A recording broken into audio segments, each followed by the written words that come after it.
Standard 6 General Science. In this chapter 9 is motion and types of motion. Motion means किसी भी वस्तु का हलचल है ना, किसी भी चीज की हलचल को मोशन बोलते हैं ना, हिलना डुलना। शुरू करते हैं पाठ। ये देखिए, ये सारी चीजें आप चित्र में देख रहे हैं। बॉल को किक मार रहा है, ये घूम रहा है, ये बॉल खेल रहा है, ये बना रहा है, ये तो ये सब चीजें हलचल से होती है। In our day to day life we see many moving objects. Moving objects are said to be in motion. Discuss which objects in the above picture are in motion. What differences are seen in their motion? तो कह रहा है हमारे day to day life में, यानी रोजमर्रा के जीवन में हम ऐसे कई वस्तुएं देखते हैं जो हिलती डुलती है। जो चीजें हिलती डुलती दिखती है उसको हम कहते हैं motion. Motion. While waiting for a bus at a bus stop, other vehicles appear to be in a state of motion. On the other hand, when you are in motion yourself, a still object appears to be moving. For example, the trees are seen to run backward while you are traveling in a train. If an object is seen by an observer to change its place continuously, the object is said to be in motion. Change of place of an object is called displacement. An object in motion continuously undergoes displacement. तो motion किसे कहते हैं? जब हम अगर एक जगह पर खड़े हैं, रोड पर खड़े हैं और हमारे सामने से गाड़ियां आ रही जा रही है तो वो मोशन है ना, गाड़ियां जाती रहती आती रहती, तो वो मोशन है। और अगर हम ट्रेन में बैठे हैं, हम सफर कर रहे हैं, तो कैसे खड़ी हुई चीजें, जो पेड़ पौधे एक जगह खड़े, वो लगता है पीछे को दौड़ रहे हैं, तो ऐसा वो भी हिलते हुए दिखता है, तो वो भी एक मोशन है ना, हलचल दिखती है उनमें। तो ऐसे चीजों को हम कहते हैं मोशन ऑफ द ऑब्जेक्ट। और फिर जो वस्तुएं अपना प्लेस चेंज करती रहती है, अब जैसे बॉल है, खेल रहे हो आप, तो वो एक जगह से दूसरी जगह उछल के जाती रहती है, तो वो हम उसको कहते हैं डिस्प्लेसमेंट ऑफ द मोशन। इस प्रकार वस्तुओं में हम मोशन को देखते हैं। The continuous displacement of an object is called motion. Types of motion. कोई भी वस्तु अगर कंटिन्यू हिलती रहती है तब हम उसको कहते हैं कि मोशन हो रहा है उसमें। अब हम देखेंगे कौन कौन से तरीके हैं मोशन के। Linear motion. ए ट्रेन और a moving vehicle on a road में travel in a straight line और in the same direction. This motion of an object is called linear motion. An object in linear motion shows displacement along a straight line. If you stand on a chair and release a ball from your hand, it falls to the floor. What do you conclude from this? पहला है linear motion. तो linear motion वो चीज होती है जिसमें कोई भी वस्तु सीधी एक ही डायरेक्शन में जाती है पर उसमें हलचल रहती है, वो इस प्रकार को बोलते हैं linear motion.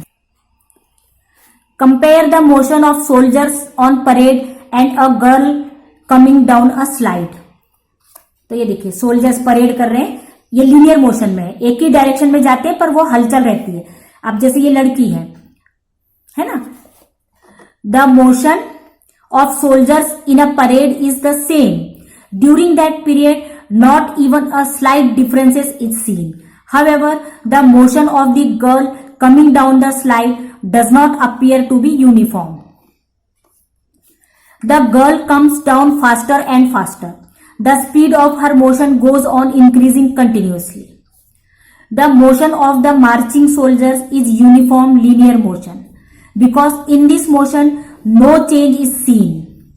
On the other hand, the motion of the girl coming down the slide is non-uniform linear motion. These are the two types of linear motions. अभी linear motions में दो टाइप के हैं। अब जैसे सोल्जर्स परेड कर रहे हैं तो उनमें एक समान हलचल रहती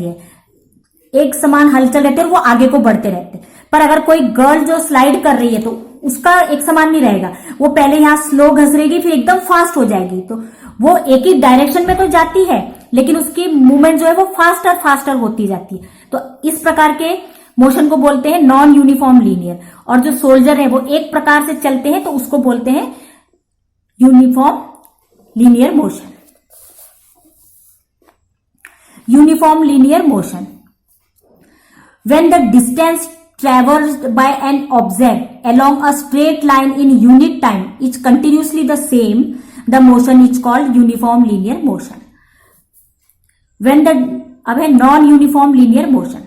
When the distance traversed by an object along a straight line in unit time keeps on changing, the motion is called non-uniform linear. तो आपको इन दोनों में फर्क पता चला, linear motion, uniform linear motion में और non uniform. Uniform linear motion में क्या होता है, एक परफेक्ट टाइम और स्ट्रेट लाइन में तो जाते ही है, पर उनका कंटिन्यूसली वो सेम चेंज नहीं होता, उनका सेम डायरेक्शन सेम स्पीड से चलते हैं. लेकिन नॉन यूनिफॉर्म में क्या होता है, स्ट्रेट डायरेक्शन में तो जाते हैं, एक परफेक्ट टाइम भी होता है, लेकिन उनका प्लेस जो है वो चेंज हो जाता है, कभी फास्ट कभी स्लो, जैसे स्लाइड कर रही है. ठीक है. अभी सेकंड है non linear motion.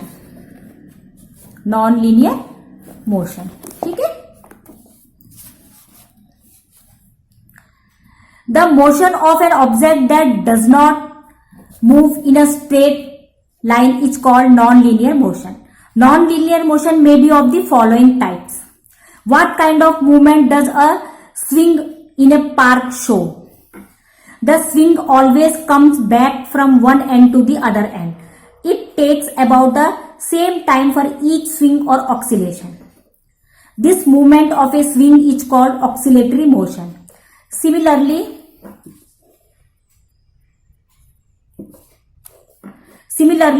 the movement of the pendulum of a clock, the wings of a bird, the needle of a sewing machine, the vibrating diaphragm of a tabla or drum are also examples of oscillatory motion. Oscillatory motions. तो ये दूसरा हो गया oscillatory motion. अब इसमें क्या होता है, जैसे झूला, वो आगे पीछे होता है, लेकिन बरोबर वो एक टाइम पे आगे जाता है, फिर एक पीछे आता है ना, वो वापस आता है ना. जैसे पक्षियों के पंख, जब वो उड़ते हैं तो उसके पंख आगे पीछे होते रहते हैं ना, तो ये एक हो गया. और जैसे पेंडुलम ऐसे ऐसे हिलते रहता है ना क्लॉक का, वो बराबर उसी टाइम पे आता है जाता है, तो इस टाइप के मोशंस को कहते हैं oscillatory motion. The motion of a body that is oscillating, that is swinging back and forth, is called oscillatory motion. Observe and discuss. अब ये चीजों को ऑब्जर्व करो बोला. देखो जैसे ये सब ऑक्सिलेटरी मोशंस के हैं, जैसे ये सर्कस पे झूलते रहते हैं, ये क्लॉक का पेंडुलम है, आगे पीछे होते रहता है, ये व्हील्स है, ये सारे ऑक्सिलेटरी मोशन के टाइप्स हैं. The hands of a clock move in a circular manner. Similarly A fan, A giant wheel and A merry go round complete each round along a circular route. In our day-to-day life, we come across many examples of objects that trace a circular path. Which other examples of circular motion can you give? We see from these examples of oscillatory motion and circular motion that some objects complete one round or one oscillation in a fixed period of time. For example, the minute hand of a clock completes one round in exactly 60 minutes every time, while a merry-go-round also completes every round in the same period of a time. Such motions is called periodic time, है ना. अब जैसे घड़ी का कांटा हो गया, बराबर वो 60 सेकंड में एक बार, 1 मिनट में 60 सेकंड में एक बार, बराबर एक मिनट का उसका राउंड रहता है, टक टक टक करते हुए सेकंड का कांटा गोल गोल गोल गोल घूमता है, तो उसको बोलते हैं, एक पर्टिकुलर पीरियड में जो कंप्लीट करते हैं अपना मोशन, उसे कहते हैं periodic motion. Can you tell, while chasing a butterfly in a garden, do you run along a definite path or in the same direction all the time? Not really. A butterfly constantly flits from one flower to another. There is no definite direction to its motion. Such motion is called random motion.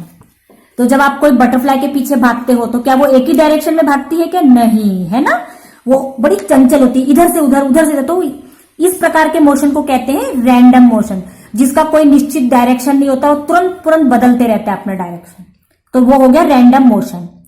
The motion of the players in a game of football is also a this type. The motion of a crawling baby और a wandering animal is also random motion, है ना. जब football game भी हम खेलते हैं तो cricket match, तो उसमें रैंडम मोशन होता है, कौन किधर भागता है, कौन कहाँ दौड़ता है, इसका कुछ पता नहीं चलता। तो इस प्रकार के मोशन को कहते हैं random motion. Speed, a bus covers the distance of about 200 kilometers from Solapur to Pune in 5 hours. How much distance does the bus cover in 1 hour? While solving this example, we take the ratio of a distance traversed and time required to traverse and distance. From this ratio, we come to know that distance traversed by the bus in 1 unit of time. तो इस प्रकार हम distance calculate कर सकते हैं। ये यहां पर दिया हुआ है। कैसे हम कैलकुलेट करते हैं, स्पीड कैसे मालूम करते हैं, डिस्टेंस ट्रेवर्स्ड और फिर divided by time required for the traversing distance. तो इस प्रकार इसको डिवाइड करेंगे तो यूनिट ऑफ स्पीड आ जाएगा। ओके, ये इस प्रकार स्पीड निकालने का ये फॉर्मूला है। The distance traverse by an object in unit time is called the speed of that object. तो स्पीड कैसे कैलकुलेट करते हैं, किसी भी चीज की स्पीड, डिस्टेंस और फिर वो कितने टाइम में उसको कवर कर रहा है उससे डिवाइड करेंगे तो हमको स्पीड मालूम हो जाती है। ये हो गया पार्ट का डिस्क्रिप्शन। अब आगे इसके लिंक पर आप क्लिक करोगे तो आपको प्रश्न उत्तर इसके एक्सरसाइज मिलेंगे।